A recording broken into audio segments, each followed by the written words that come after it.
À ce témoignage, celui d'un revenant au sens propre du terme. Il s'appelle Jean-Paul Duc, il a 46 ans. Il y a 2 ans, son cœur s'est arrêté de battre. Il a été déclaré officiellement mort. Coup de théâtre, son cœur est reparti avant qu'il ne soit emmené à la morgue. Il a donc frôlé la mort et comme d'autres avant lui, il témoigne de ce qu'il a vu, de ce qu'il a ressenti. Cette expérience, dit-il, a modifié ses perceptions. Reportage Florence Bouquilla, Olivier Jacquelin avec notre bureau à Lyon. C'est dans son jardin que Jean-Paul Duc a été déclaré mort le 17 juillet 2010, foudroyé par un infarctus sous les yeux de sa femme.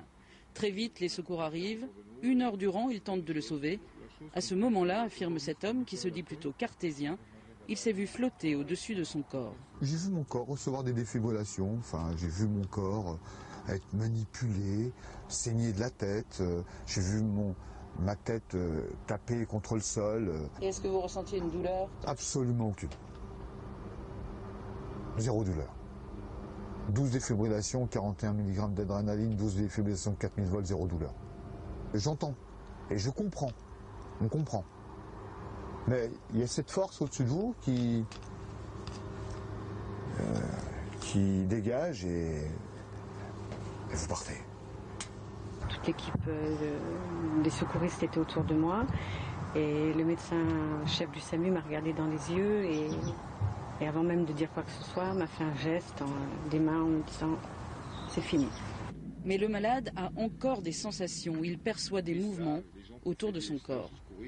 On voit des êtres qui sont autour de nous, l'être, la chaleur, l'énergie en fait que chaque être humain dégage. Et donc on voit ces énergies circuler autour de vous et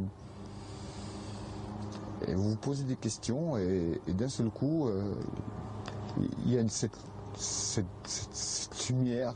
Ah, c'est une lumière qui vous attire et qui a un appel, qui vous appelle. En fait, vous partez sereinement, tranquillement.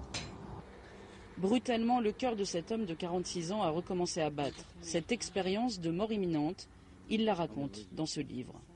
C'est pas comme une seconde naissance, c'est différent d'une seconde naissance. En fait, c'est moi, en sachant ce que je connais, et j'ai l'impression d'être jeune, quoi, d'être complètement, avoir 2 ans, quoi. Et dans ma tête, ça peut être comme ça, on peut le définir comme ça. Mais je suis un peu aussi comme une boussole qui a perdu le nord et l'ouest, quoi. Soutenu par son épouse, Jean-Paul Duc se remet doucement de son infarctus et de ses 10 mois de rééducation. Il est aujourd'hui persuadé d'avoir été de l'autre côté du miroir.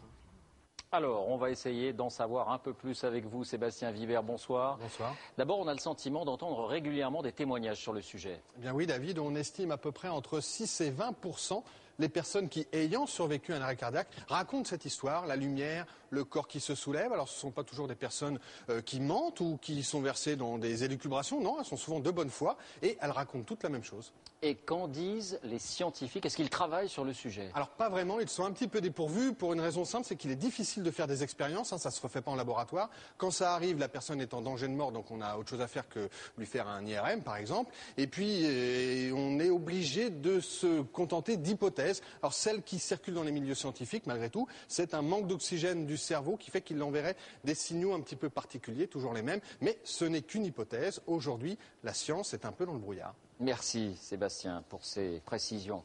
Et on